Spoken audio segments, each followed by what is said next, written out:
The first time I saw the giant stone head, I nearly lost my lunch. Its mouth big enough to swallow a car gaped open, and inside, a putter and a golf ball waited. This was no ordinary mini golf course. This was magic carpet golf in Tucson, Arizona. Bob and I had been driving for days, our trusty van, El Basurero, a constant companion. We'd passed countless quirky attractions, but nothing prepared us for this. The course was a mishmash of bizarre and awe-inspiring. Ostriches, octopuses, dinosaurs, castles, and even a snake pit. But the thing that really set it apart was that most of these weren't obstacles. They were just part of the scenery. Like the Easter Island hole, where you had to putt through the stone head's mouth. Tucson was different from the other places we'd been.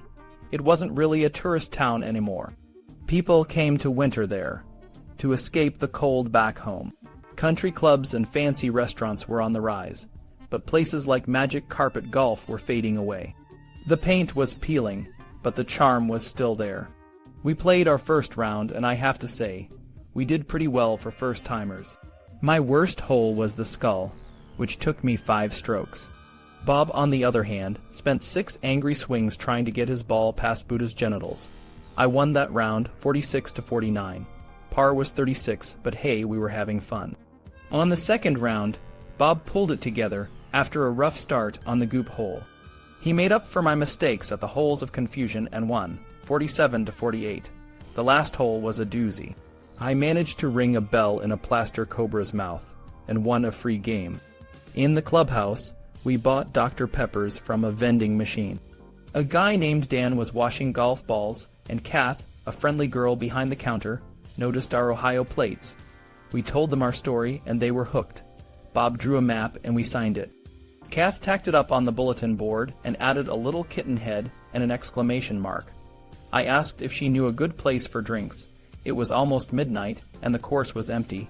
I hoped she'd join us. Dallas, she said. The bar Dallas, not the city. It's up Speedway, about 6 or 7 blocks. But the best place used to be Dooley's, over by the U of a campus. It got burned down. The music at Dallas is terrible, Dan added. They play Journey and Willie Nelson. There's no place to hear good rock and roll in this town. Kath nodded. Yeah, Dallas used to be better. I don't go there anymore. We left and drove to the Villa Serena's parking lot. The radio started playing Bruce Springsteen's new album, Born in the USA. Bob lit a cigarette, and we listened in silence. I remembered seeing Springsteen in Cleveland a few years back. He told a story about trying to meet Elvis in Memphis. He jumped a fence and ran to Graceland, but the security guards stopped him. They told me Elvis was sleeping. Later, Springsteen said it was probably for the best. It's like the man could have never lived up to my dreams about Elvis. The last song on the album, My Hometown, was about how staying rooted, even in a place that's not perfect, can be more meaningful than chasing a romantic dream of somewhere else. Bob finished his cigarette, and I thought about Bryan, Ohio, a place I hadn't seen in a long time. The next day, we decided to check out Old Tucson, a Hollywood set turned tourist attraction. The admission was steep $12, but we were already there, so why not? Bob grumbled but handed over a 20 to a cowboy at the turnstile. As we walked in, shots rang out, and we joined the crowd lining Front Street. A classic Western gunfight unfolded. Outlaws bouncing off rooftops, a sheriff's hat getting shot to pieces, and a long-lost brother appearing from a dust cloud to save the day. The tourists clapped, and a little boy next to us seemed only mildly impressed. Was that before Star Wars? The boy asked his grandfather. The old man beamed. That's what movies were like when I was your age. We took a train ride around the back lot, and the guide, dressed like a frontier undertaker, pointed out landmarks from old westerns. We saw the set from The High Chaparral, and places where Kirk Douglas and Jeanette Nolan had filmed scenes. The highlight was a replica of Frank Sinatra's Las Vegas office, used in Cannonball Run the Second. That night we had dinner with my grandmother, Mimi, at Pizza Hut. She was in high spirits, telling us about her new job, a friend she'd made, and even some men she dated. For the first time in a while, she didn't talk about my grandfather, Bob, with sadness. She even shared a funny story about how clueless he was about cars. We finished the pizza, packed up, and got ready for another drive through the desert. Mimi was still tipsy when we said goodbye. "Remember, that 100 is just for emergencies," she whispered, hugging me. "Drive carefully." We stepped outside, and a broken sprinkler head sprayed us with water. A spotlight created a rainbow in the night sky. Bob and I laughed and got into El Basurero, ready for whatever adventure awaited us in Phoenix.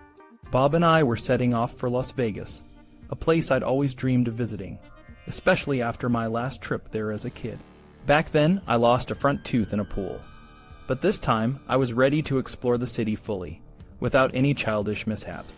Route 66, the historic road that once connected the heart of America, was a memory. We were on I-40, the modern superhighway. But when I saw a sign for Andy Devine Boulevard, I couldn't resist. "We have to check this out," I told Bob. He shrugged, and we turned off the highway. We stopped at a big boy restaurant to get some drinks, and El Basurero, our car, needed a little TLC too. While we were there, a guy named Crazy Reb approached us. He was a friendly, pot-bellied man with a lisp and a story to tell.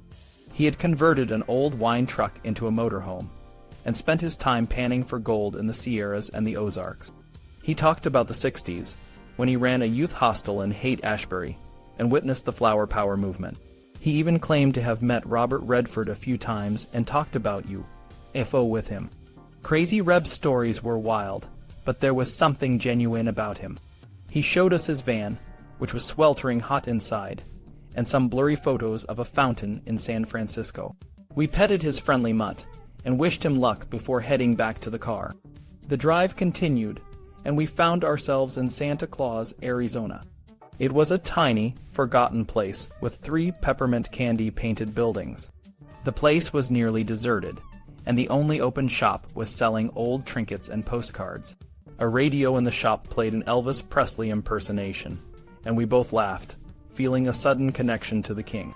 When we finally arrived in Las Vegas, the first thing we saw was the famous Fremont Street, lined with neon lights and casinos. We parked at a hotel and ventured into the Golden Nugget, where $1 million in cash was displayed in a lucite case.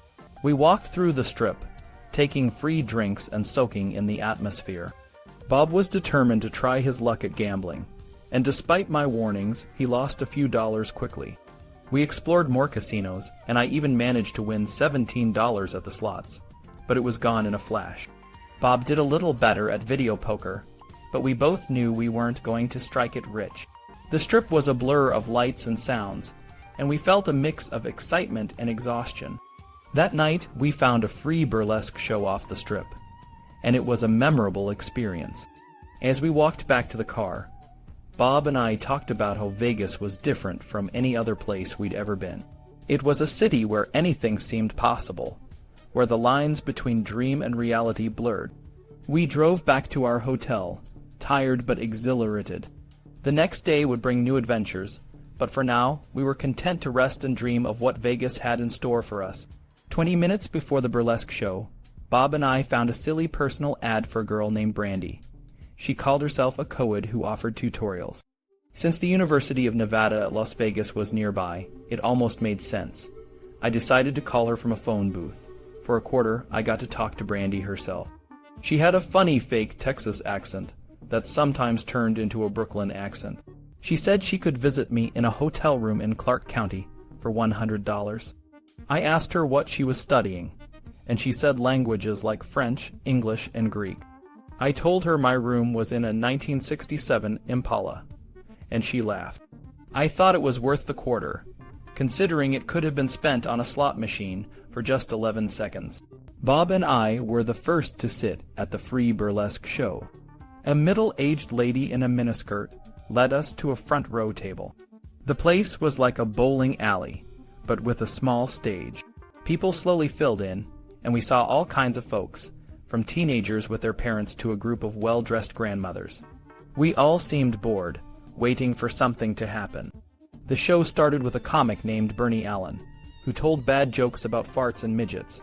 Then came a magician named Scott Free, who was so serious it was almost funny. He did a trick where he had me help him by tearing a card into pieces and putting it inside an orange. I accidentally messed it up, and the crowd murmured. The strippers, Amber and Sunny, were the highlight. They were pretty and acrobatic, but even they couldn't save the show from being a bit dull. Afterward, we realized Bernie Allen was the same comic Bob and I had seen in a movie called Raging Bull. He played a bad comic who shared the stage with a young Robert De Niro. We felt even more disappointed knowing he'd been in a famous movie. We decided to try our luck at the MGM Grand. Bob gambled some more, but I was done with the slots. I had a few coins left from Mimi, but I decided to spend them on beer and fruit pies. I noticed people who looked sad and obsessed, sitting at the slot machines in bathrobes and curlers, pulling levers without even looking at their winnings. By the time I got back from the bathroom, Bob was tired of losing. He was down $10.50 for the night, not counting the buffet and drinks. We sat in the lounge where a country band was playing. The beers were expensive, and Bob was starting to get frustrated. I told him that Las Vegas was like a pre-made vacation for people who didn't know how to have fun. It was a place where you didn't have to think or create your own fun. Bob agreed, saying it was like one size fits all. The lounge act got a bit more interesting when some aging gold diggers joined in. They were women who had been part of Dean Martin's shows, and they looked like they were having a good time, even if the audience wasn't. We decided to have breakfast at the Holiday Inn. It was a bit cheaper than other places, but it still felt like a lot. My thighs ached from walking so much. I drank a lot of coffee, but I still couldn't stay awake. Bob wrote a letter on the back of some placemats while I dozed off. When we stepped outside, the sunlight was harsh, and we shielded our eyes. We walked back to El Basurero, the car that had been our home for a while. The strip looked even longer than before.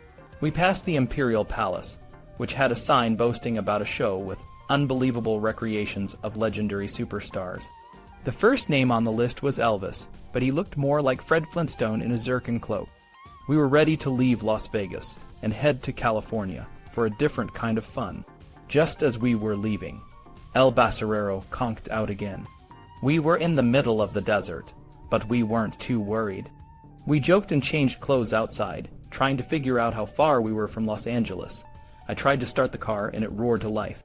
Bob wanted to drive, but I insisted on taking us all the way to L.A. He tried to keep me awake by hitting me with the map, shooting contact lens fluid at me, and splashing me with water. I kept dozing off, but he wouldn't let me rest. Finally, I pulled into a rest area and let him drive. I woke up on the Santa Monica Freeway, near Dodger Stadium. Bob was still clubbing me with the map, asking me to figure out where we were. We were in a maze of freeways, and I had to navigate us to safety. The first person we talked to in California was a Canadian named Ray. He asked us for directions to a singles bar he read about in Playboy. We told him we were tourists, but he didn't seem to mind. He started telling us about getting arrested the night before and swinging from flagpoles. Suddenly, he did a backflip and shouted that he saw Bob Hope in a black limo. We looked, but it was too late. Ray left to find a party, and we decided to head to Santa Monica State Beach. Bob was nervous about parking, but we found a spot. The beach was covered with cigarette butts, so we drove to a cleaner spot. We were tired but happy to finally be in California. The sun was beating down, and the sand was warm under my feet. I considered telling Bob about the last $100 from Grandpa Bob, tucked away in my shaving kit in the trunk. It might have helped with his worries, but I remembered my grandmother's promise to keep it secret. We found an empty spot on the beach near two redheads, one of whom was lying face down topless. I dozed off and woke up 5 hours later. Bob was still sprawled out, looking like he could have been a statue. I went to write postcards and listen to the car radio, feeling proud that I'd driven El Basurero to the beach, giving the old car a beautiful view in its twilight years. When Bob woke up, he started calling Larry's apartment, but there was no answer. "He does know we're coming, right?" I asked, a bit worried. Bob waved me off. I wrote him before we left. I even sent a postcard from Estes. He knows. He's probably just not home from work yet. It was 6 o'clock. I wrote postcards to everyone I needed to. 8 in total, including a 2-part one to Laura. I wrote silly, stream-of-consciousness stuff to old roommates, a funny one to my sister, and a small note to Mimi, thanking her for the money we didn't use in Vegas. I wrote a detailed update to Laura, but it made me miss her. I mailed the cards and headed to a phone booth to call Columbus Collect. I feel like going on a date, I said, imagining a night out with Laura, feeling fresh and clean with a good movie indoors to hold open. Instead, I was standing in the California dusk, waiting for a stranger to come home so we could sit down. I hope you're getting what you wanted from this trip. Don't get mad, but I'm starting to miss you, she said. I'm not mad, I replied, my heart swelling with love. Before we hung up, she told me the bridesmaids' dresses were done. I felt a little more connected to home. For the next hour, I watched skateboarders and roller skaters zoom by. Bob finally reached Larry, and on our way over, we stopped at a BP station. A group of teenagers admired El Basurero and even offered to buy it, which surprised me but didn't faze Bob. I could probably sell it and pay for a flight home. Cars like this are rare out here, Bob said, beaming with pride. Larry's apartment complex was massive, spread across a hillside in Culver City. It was so big, it could have housed everyone in Bryan, Ohio. Larry met us in the lobby and led us through a maze of stairways, courtyards, and hallways. It was so confusing. I thought about leaving a trail of breadcrumbs to find our way back. Larry's car was similar to El Basurero, but newer and in better condition. He offered to take us on a tour of the city. We passed famous places like the Whiskey A Go Go, Man's Chinese Theater, and a restaurant where the owner, Alan Hale, once played the skipper on Gilligan's Island. I was tired, and the neon lights and city buzz blurred together. Larry kept making jokes about illegal aliens and their lack of green cards, but I was too tired to really listen.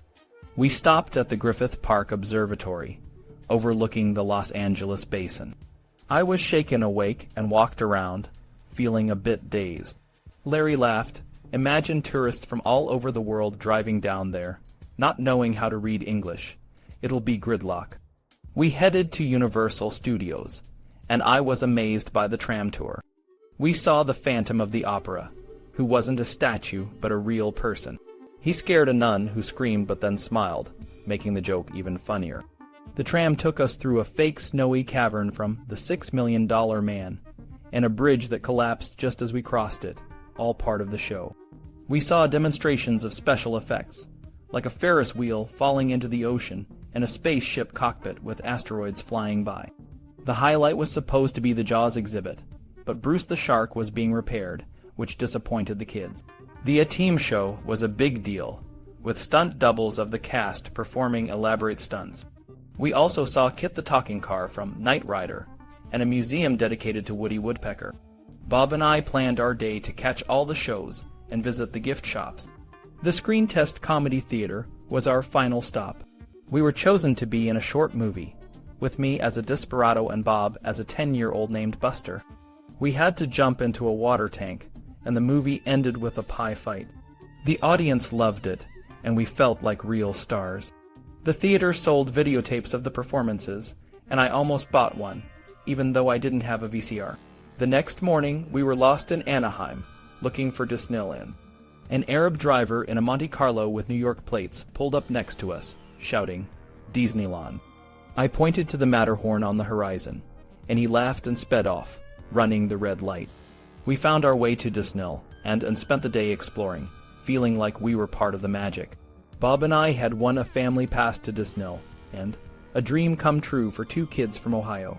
The only catch was that we had to get ourselves to Anaheim, California. So we spent 2 weeks driving across the country, making stops at history museums that my sister Shari and I didn't particularly enjoy, but the thought of Disney and kept us going. When we finally arrived, we parked our car in Lot H and got our hands on the free folder that had a map and all sorts of tips. The best part was that we didn't have to worry about ticket booklets anymore. Instead, we had these new passports that let us ride anything we wanted as many times as we wanted. It was a game changer. We decided to hit every ride at least once. Our first stop was Adventure Through Inner Space, a ride that made us feel like we were shrinking down to the size of a molecule.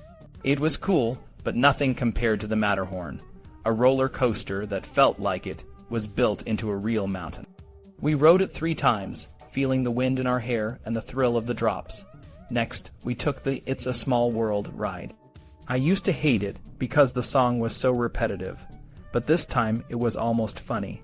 Bob and I joked that we should tie world leaders to the boats and make them ride it until they solved all the world's problems. We both thought it was a good idea. Then came the Mad Hatter's tea party. We got into teacups that spun in different directions, making us feel dizzy. We took pictures of each other to remember the moment, and when we stumbled out, we even shook hands with a couple wearing Elvis t-shirts.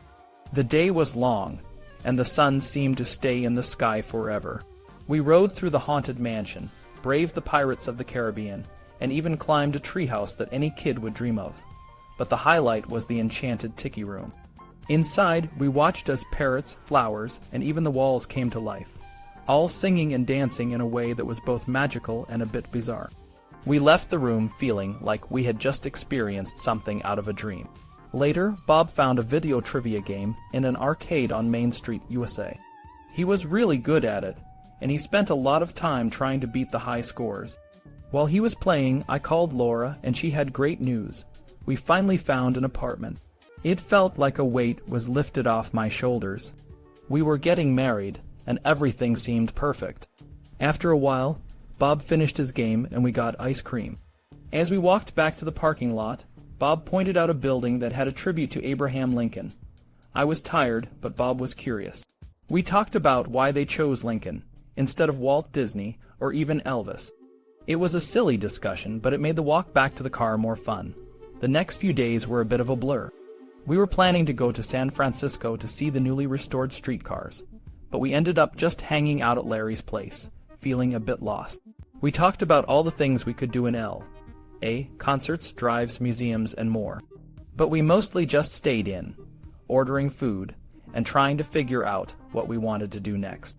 One night, we went out with Larry to some hotel bars, but they weren't very exciting. We did silly tricks with matches, and ordered sweet drinks. I had a few too many martinis, and started thinking about what I really wanted from life. After last call, we passed some guys from Jews for Jesus, who were handing out leaflets for what they called the sequel to end all sequels. It was a strange end to a strange day, but somehow it felt right. On Saturday, we woke up with a decision. We wouldn't go to San Francisco or anywhere else. We were heading back to Ohio.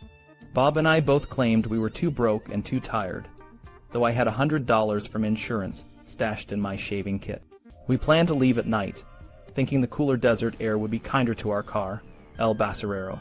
To kill the day, we went with Larry to the mountains. He wanted to research a chase scene for a screenplay. The drive was smooth, and the mountain road was a welcome change from the clattering of our old car. The view from the top was breathtaking, a sprawling landscape of city lights and smoke, but the fun didn't last. On the way down, the brakes caught fire, and we barely escaped with our lives. We spent hours waiting for a mechanic in a donut shop, but at least we had a great view of the city. That night, we hit the road. I climbed into the back seat and fell asleep while Bob drove. Near dawn, we made our first stop in Las Vegas. I screamed when we parked, thinking it was some kind of trap. Bob just wanted breakfast. He even tried his luck at a slot machine, but I was too scared to let him drive after that. We switched, and I took the wheel, determined to get us home. As we followed I-70, the radio stations faded, and we were left with static. We sang songs to keep our spirits up, like There Must Be Lights Burnin' Brighter, and Got to Be Birds Flyin' Higher. The Colorado River swelled from melting snow, and parts of the interstate had washed away. We drove past sandbags and warning signs, climbing higher and higher until we reached Vail Pass. At a rest area, El Basurero refused to start. Bob tried everything, but the car was dead. We searched for a phone, but there was none. I climbed up a hill and yelled into the wind, feeling hopeless. Eventually, Bob found a loose ignition wire, and the car came back to life. We didn't talk much as we drove to Estes Park. In Estes Park, we waited for a week. Joan was waiting for a job confirmation, and Bob's family was having a reunion. I called Laura, telling her how much I missed her. The waiting felt endless, like being stuck in a layover. Bob's family was kind, but the high altitude and inactivity were getting to me. I wanted to go home, but I didn't know how to say it. Finally, Bob decided it was time to leave. We planned to make the drive from Denver to Oxford as quickly as possible. We divided tasks and raced through service stations, even when the muffler fell off in Kansas. We stopped for only 5 minutes, using coat hangers to fix it. Bob did the work while I directed traffic. In Missouri, Bob searched for news on the radio. "I wonder if we've missed anything in the world," he said. I thought about the time I read about Elvis's funeral in a Portland newspaper. It felt like a lifetime ago. Bob didn't seem interested. He was focused on getting home. Then I had an idea. "What about Memphis?" I asked. "We could go see Graceland and all the Elvis stuff. It's not that far, and we've missed all the souvenir shops." Bob was hesitant. "We're low on gas. I think we can make it to St. Louis, but Memphis is too far. Besides, it could be a letdown. We should focus on getting you home." I understood. The idea of doubling back didn't feel right. We were on a mission to get home, and Memphis didn't fit into that plan. "You're right," I said. "Let's just keep going." Bob smiled. "What are friends for?" We laughed and got back on the road. I-70 slid beneath us, and Ohio beckoned. In the rear-view mirror, I saw the Gateway Arch, lit up like a beacon. Up ahead, I could imagine my new life with Laura, and the love that awaited me. The car glided smoothly over the South Carolina line, and Mark glanced at the radio, feeling a little embarrassed. "Oh, nothing," he muttered to himself. He switched the station, stopping when he found something classical. He didn't know what it was, but it made him feel calm and content. Mark David Weingartner was born in 1961 in a small town called Wauseon, Ohio. His parents had chosen it over their hometown of Bryan because they didn't like the hospital there.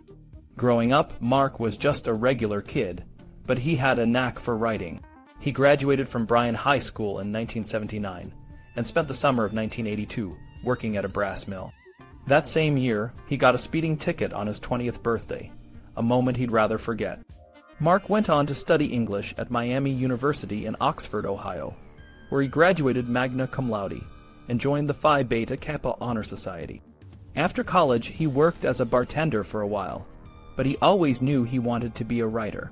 He won a few writing contests and fellowships, but they didn't make him famous. Instead, they fueled his passion for storytelling. Over the years, Mark's love for baseball, which he had as a kid, came back stronger than ever.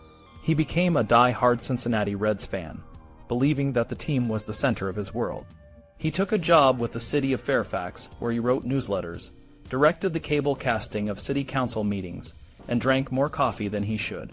Mark's favorite beer was Guinness, but he usually opted for the cheaper Schmitz Light. He lived a simple life with his wife, Laura, in Fairfax, Virginia. They were happy together, and Mark found joy in the small things like the classical music he discovered on the radio. As the car continued its journey, the music played softly and Mark smiled. He was content with where he was and who he had become. Life was good, and he was ready for whatever came next.